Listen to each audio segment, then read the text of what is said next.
It is now time for us to talk about rates. So what is a rate? And more specifically, what is a unit rate and how do we use them? Well, we're going to do that right now.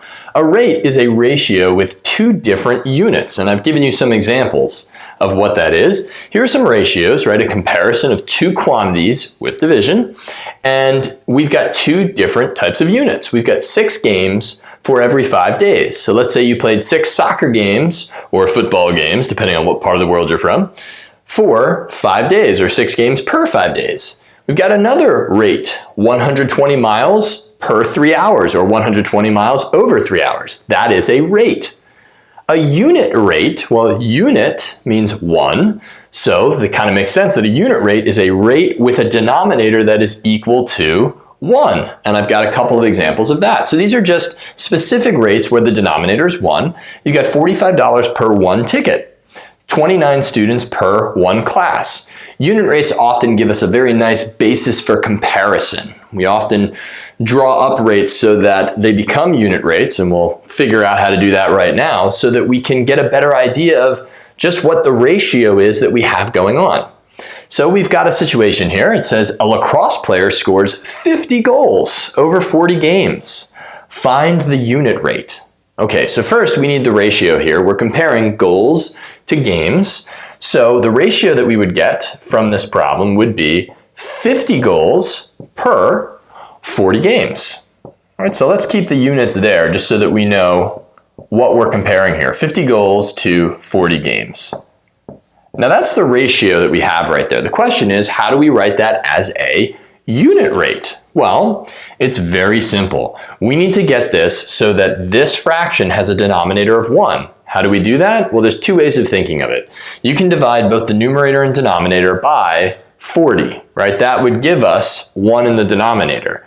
Or think about it as dividing the numerator by the denominator. Either way that you want to think of it, it becomes simple, and you should use a calculator. So I'm literally doing this calculation in a calculator, 50 divided by 40.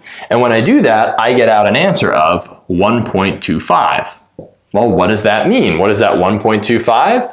Well, we can write that in a couple ways. We can write 1.25 goals per game, right? Because those are our units, so goals per game.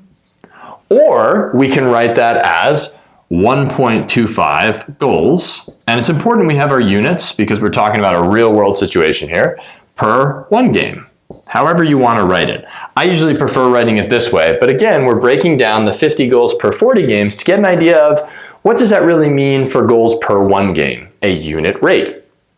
All right, so I've got one other example right behind me right here that will go over how to find a unit rate, and then that'll be it for us for rates and unit rates as far as an introduction goes.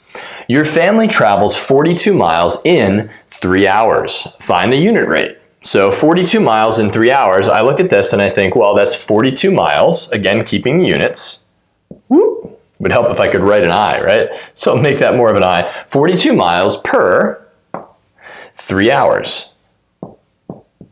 So now, just as I did in that last problem involving the lacrosse games and goals, I'm going to divide 42 by 3 or divide the numerator and denominator by 3. Both ways work. So that's going to be the same as 42 divided by 3. And when you do that out in your calculator, you will get 14. So what does that mean? Well, that means that we have traveled 14 miles per hour. And I use an abbreviation for hour here, HRS. It's the same as hours. You could also write that as 14, and I'll write it out appropriately here, miles per 1 hour. So that'd be the unit rate. It gives us a better idea of just how fast we're going. 14 miles in 1 hour makes more sense to a lot of people as a standard measurement rather than 42 miles per 3 hours.